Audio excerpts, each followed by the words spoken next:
বরিশাল বরিশাল অবশ্যই পারবে, এবারটা সে অবশ্যই পারবে। আমি বরিশাল। কেন বরিশাল করো?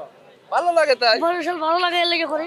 অনুভূতিটা সেটা বলে বোঝানো যাবে না যে আমার ভিতরে সেই কি অনুভূতিটা, যেটা আমি স্কুল লাইফে যখন মাঠে ক্রিকেট খেলছি, যখন 6, 7, 8-এ পড়ছি, যখন লেখাপড়া করছি, তখনকার সময়ের যে একটা ইমেজ, সেটা আমার ভিতরে এখন মনে হয় যেন আমি সেই ইয়াতেই ফিরে গেছি, যেন সেই পিছনে 15-16 বছর বয়সের ইয়াতেই ফিরে গেছি আমি।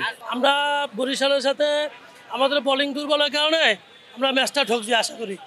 আশা করি নেক্সট টাইম যে খেলাটা আমরা বরিশাল রংপুরকে হারিয়ে আমরা পয়েন্ট টেবিলে শীর্ষ হব। আমাদের বোলিংয়ে ঘাটতি আসলে ওই সময়, এখন আশা করি সামনে থেকে আমাদের বোলিংয়ে কোনো ঘাটতি হবে না। বরিশালের শক্তি হলো আমাদের তামিম আছে, মুশফিক আছে, মাহমুদুল্লাহ আছে, এটাই আমাদের বরিশালের শক্তি।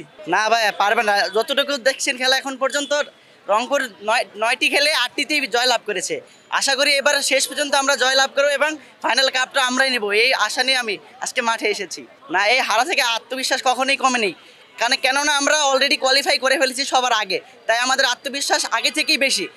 ওই ম্যাচ হারার কারণে আমাদের আত্মবিশ্বাস কোনোভাবেই কমেনি। অবশ্যই পারবো, যেহেতু তাদের 2বার হারানো হয়েছে, এবারও পারবো, তারা আমাদের সাথে পারবে না। প্রথম থেকে ভালোটা করে আসছে এবং লাস্টে আমরা খুব ভালোটা নিয়ে ফিরবো ইনশাল্লাহ। সেই প্রত্যাশায় আমরা খুব কম কনফিডেন্স নিয়ে এখানে এসেছি। এটা যার দিক থেকে সে ভাবতে পারে, আমাদের দিকে আমরা নিজেদের হার মনে করি এবং শেষ বিজয় আমরা দেখাবো ইনশাল্লাহ, এই প্রত্যাশায় আমরা থাকি। দেখেন ভাই, আমরা পিছনে 2বার নেক্সট টাইম রংপুরের সাথে হারছি, এই না যে আমরা পরবর্তীতে আর জিততে পারবো না। আমরা অবশ্যই আশা করি যে রংপুরের সাথে আমাদের সাথে কোয়ার্টার ফাইনালে দেখা হবে, তখন আমরা কাম ব্যাক করবো ইনশাল্লাহ। সিলেট অলরেডি পয়েন্ট টেবিলের শীর্ষে একেবারে তলের দিকে, আমরা সিলেটের সাথে কোনো হারি নাই বা হারবো না। আশা করি আমরা এই ম্যাচ জিতে রংপুরের পয়েন্ট টেবিলের শীর্ষে পড়বো। একবার আমরা দুঃখের বিষয় 26 রান লাগতো, তখন হাইরা গেছি, ওটা কোনো হারা বলে না।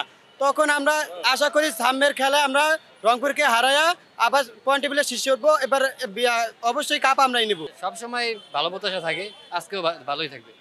অবশ্যই আমরা 3 জনের কাছে ভালো প্রত্যাশা আশা করি এবং তামিম ভাই আমাদের 50 আশা করি তামিম ভাইয়ের কাছ থেকে। জি অবশ্যই জিতবে, যে আমরা সাপোর্ট দিতে আসছি, অবশ্যই জিতবে বরিশাল আজকে, অবশ্যই দিতে পারবে। তারা প্রতিদান দিয়ে আসছে, গত বিপিএলও তারা চ্যাম্পিয়ন হয়েছে, এবারও চ্যাম্পিয়ন হবে ইনশাল্লাহ। পাত্তা পাবে ওটা না, কম্পিটিশনের খেলা হোক সেটাই চাই, তবে হচ্ছে আজকে বরিশাল জিতবে ইনশাল্লাহ। ডাউনের বিষয় না, খেলা তো কম্পিটিশন হবে। যেমন রংপুর একটা ভালো টিম, তো হচ্ছে রংপুরের সাথে 2টা খেলা হয়েছে, ওখানে আমরা হেরেছি, কিন্তু যখন সামনে আমাদের আরও খেলা আছে, কোয়ালিফায়ারে খেলা হবে এবং হচ্ছে ওনাদের সাথে আমাদের ফাইনালও দেখা হতে পারে, তো তখন দেখা যাবে, ফাইনালের ম্যাচটা দেখা যাবে ইনশাল্লাহ, এবং আমরা কোয়ালিফায়ার থেকেই দেখবো।